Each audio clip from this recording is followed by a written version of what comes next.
All right, good afternoon, ladies. Woo, oh, I got friends, thank you. It's good to be here and to have this opportunity. I am Karima Amin, I'm a native Buffalonian. I am a retired Buffalo Public School educator. I'm a mother, I'm a drummer, I'm an author, I'm a community activist and a storyteller. And whenever I encounter a story that really strikes a chord with me, I know that that's a story I need to share. And this is one of those. There was this woman who, when she looked out of her bedroom window one morning, noticed that it was a beautiful day. Sky was blue, the sun was bright, and she said, I'm gonna make a great day. She went into the bathroom, and when she switched on the light, she saw in the mirror that she only had 3 hairs on her head. 3 hairs? What can I do about this? And she thought in the next moment, I'll make a braid. And that's what she did. She braided those 3 strands and went out to make a good day and to handle her business. But there were those on the sidelines who pointed at her and laughed at her and made jokes and called her names, but she cast that aside. She made a good day. A few weeks later, same woman looked out of her bedroom window, and what a glorious day it was. Birds were singing, flowers were blooming. She said, I'm gonna make a great day. She went to the bathroom and saw that she only had 2 hairs. 2 hairs on her head. What could I do about this? In the next moment, she made a part with 1 hair going this way and the other hair going the other way. She looked kind of cute, and she went out to handle her business and to make a great day. There were naysayers on the sidelines, laughing and pointing and calling her names and cracking jokes. She cast that aside, had a great day. A few weeks later, that same woman looked out of her bedroom window and, oh, what a beautiful day it was, absolutely gorgeous. She said, I'm gonna make a fantastic day. And when she went into the bathroom, she saw in the mirror she only had 1 hair. Only 1. I can make a ponytail. And she did. Got a yellow ribbon, tied it on, and went out to make a fantastic day. But there were those, of course, who laughed and called her names and made fun of her. She didn't pay that any attention. A few weeks later, the same woman looked out of her bedroom window, and what a glorious day it was. I'm gonna make this day fantabulous. She went into the bathroom, and when she switched on the light, there in the mirror she saw she had no hair. She said, well, at least I don't have to worry about how I'm gonna fix my hair today. And she went out and had a marvelous day. But there were those who laughed and those who pointed and those who cracked jokes and said some wicked things. She didn't pay that any attention. She had a wonderful, wonderful day, probably the best of her life.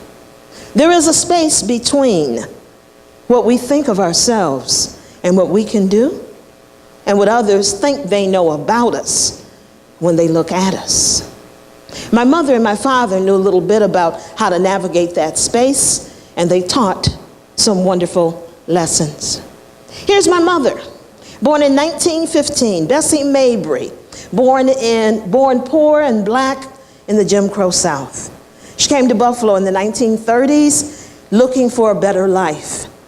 Having limited education, she was the help in the relatively wealthy homes of white people. She cooked, she cleaned, she sometimes did laundry. And she learned very quickly that Jim Crow didn't just live in the South.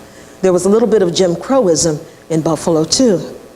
But she never let anyone disrespect her or trample on her dignity. My mother always said, I love me some me. And if loving herself meant that she lost a job here or there, so she lost a job. But she never lost the dignity or the respect that she deserved. I remember being in kindergarten when my mother got her 8th grade education. So it was difficult finding work here in the Jim Crow Buffalo. But she did a pretty good job, and she taught my sisters and me to love ourselves and to celebrate our dignity and our worth. When I would go to my mother crying about feeling bad about something someone had said about me or feeling bad because someone had hurt my feelings, my mother would say, I love me some me, and you should too. And then she would say, girl, go somewhere and sit down and be quiet.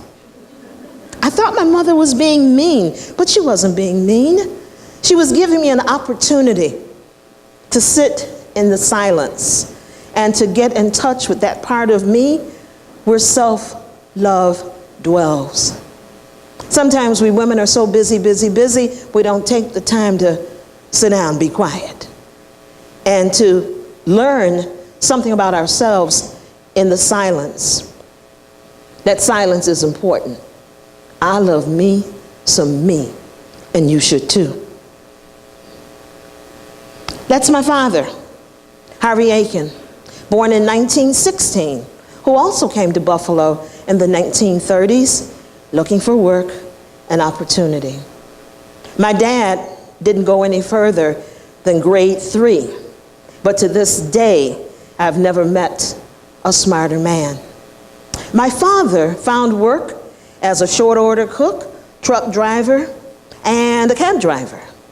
And he also served in the Army during World War II. He encountered racism too and tough times in the Jim Crow Buffalo. But you know, my dad was the one who always said, there are no bad days, only good days and better days. I remind myself of all of this when I find myself in a position to make a difficult decision. I have to remember how important it is to love myself, to never let anyone trample on my dignity or self-respect, and to realize when you make a decision, it may look bad, but it never really is bad. I know you said it, things could be worse. Well, I like to say what my father said, there are no bad days, only good days and better days. My mother and my father, on the day after their wedding, they married in 1944. The war ended in 45. I was born in 47, and they bought a house in 54. My mother and my father bought a house in the Hamlin Park section of Buffalo. And I don't know how many of you remember White Flight, but I remember White Flight and a few other things that kind of made me feel small and maybe a little worth less. But my mother and my father always reminded me to always, always, always love yourself, put God first, but love yourself. And when it comes time to make a decision, find in loving yourself that there's power. And in that power, then there is courage. And in that courage, there is action. And there's nothing you can't do or be. My mother and my father were wonderful people who gave us tremendous survival tools. And I still say the best two was learning to love myself and to make difficult decisions believing that it was going to be all right. I was married for 12 years, 6 good years, 6 lousy years, and domestic violence was a part of it. I ended up in a coma. Obviously, I survived. And during the months of my recovery, I had a chance to sit in the quiet, to sit in the silence, and to get back to that part of myself that says, I love me some me, and you should too. When I decided to leave my teaching position after 25 years with the Buffalo Public Schools, it was a hard decision. I love teaching, I love my students. But teaching in the public school arena was no longer feeding my spirit. It was time to go. I loved me some me. So I made the decision to be a storyteller, full-time professional storyteller. People thought that was crazy. You got 3 children and no man. How are you going to make enough money to take care of yourself and your children? I believed I could. It was the self-love and the belief that God comes first, love yourself, and even when it looks bad, there are no bad days, only good days and better days. My daughter, older daughter, attended what was considered to be one of the best high schools in the city of Buffalo. I made the decision after some mishaps that I have no time to go into that I was going to take her out. People couldn't believe it, but I did take her out and I homeschooled her. She got her PhD last year and now she teaches at the University of North Carolina. and things are good. So I say to you, to all of you, women and a few men in the room, don't hesitate to love yourselves. Say it loudly, say it clearly. I love me some me. Thank you all very much for listening.